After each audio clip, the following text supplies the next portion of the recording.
Dear students, today we shall study the third poem in your syllabus, that is The Village Song by Sarojini Naidu. Before we start reading the poem, we need to understand the background of this poem as well. This poem is written in the form of a dialogue between a mother and her daughter. ये कविता एक संवाद के रूप में लिखी गई है माँ और पुत्री के बीच में।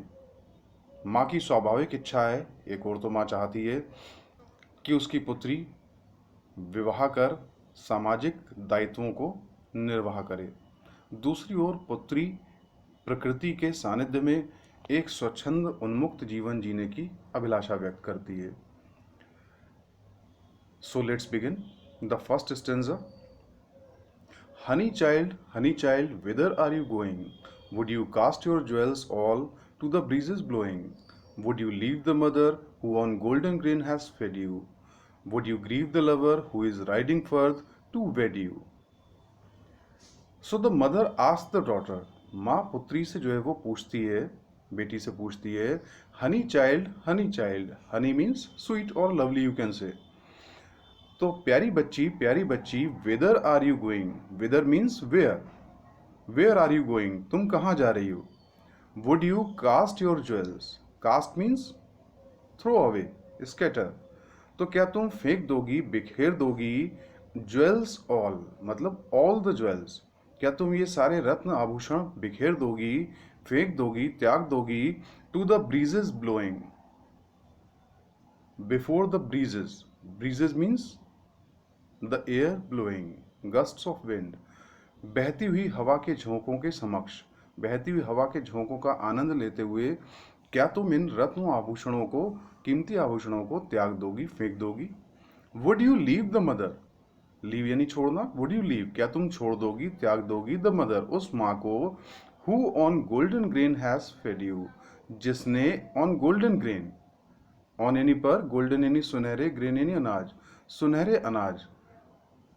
तो सुनहरे अनाज से एक अर्थ तो होता है wheat, wheat is of golden, and the other sense that we come to have is the eatables of quality and value. तो गुणवत्ता और पोषण वाले प्यारे प्यारे अनाज, महंगे खाद्यान्न।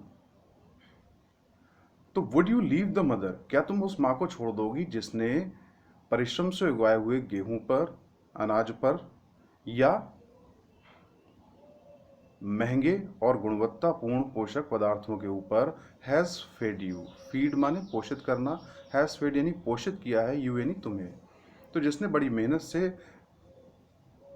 अपने सामर्थ्य से अधिक पोषक पदार्थों को देकर तुम्हारा पालन पोषण किया है, क्या तुम उस माँ को भी छोड़ दोगी?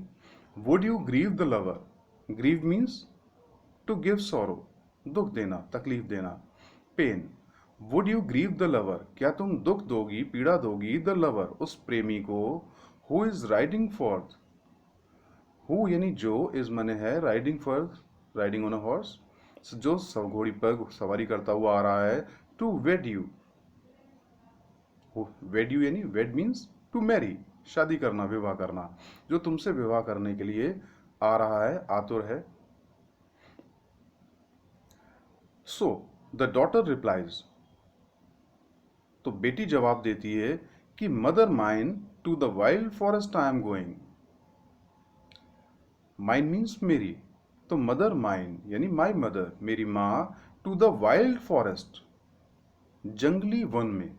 वाइल्ड हेयर मीन्स एंशियंट और अनरिस्ट्रेन्ड, अनकंट्रोल्ड, तो अनियंत्रित, बेयाबान और प्राचीन जंगल में। आई एम गोइंग मैं जा रही हूँ, where upon the champa boughs the champa birds are blowing, जहाँ अपॉन यानी पर, चंपा बफ्स, बफ्स मीन्स ब्रांचेस, तो जहाँ चंपा की शाखाओं के ऊपर, द चंपा बर्ड्स, बर्ड्स यानी कलियाँ, चंपा की कलियाँ, आर ब्लोइंग यानी हिल रही हैं, लहरा रही हैं, खिल रही हैं। और to the koel haunted river isles, और मैं जा रही हूँ कहाँ, Kishore, the koel haunted river isles. Haunted means frequently visited by, जहाँ बार बार कोई आता हो। तो हॉन्ट मीन्स भ्रमण करना, बहुभ्रमणित, बार बार भ्रमण किया गया स्थान। तो मैं उस स्थान पर यानी कोयलों के द्वारा निवासित बहुभ्रमणित रिवर आइल्स, नदी द्वीपों की ओर जा रही हूं। वेयर लोटस लिलीज ग्लिसन, जहां लोटस लिलीज, कमल की कमलिनियां, ग्लिसन यानी खिलती हैं, चमकती हैं। The voices of the fairy folk are calling me, voices आवाजें, of the fairy folk, fairy यानी परी, फोक मीन्स कम्युनिटी, तो परियों के समुदाय, परियों के समूह की आवाजें, आर कॉलिंग मी, मुझे पुकार रही हैं। ओ लिसन, अरे सुनो। तो वो माँ से कहती है कि आप महसूस करिए, देखिए कितनी परियों की आवाज़ें जो है वो वन क्षेत्रों से और नदी द्वीपों से मुझे पुकार रही हैं। I want to enjoy that beauty of nature in the forest and all along. Thank you for today.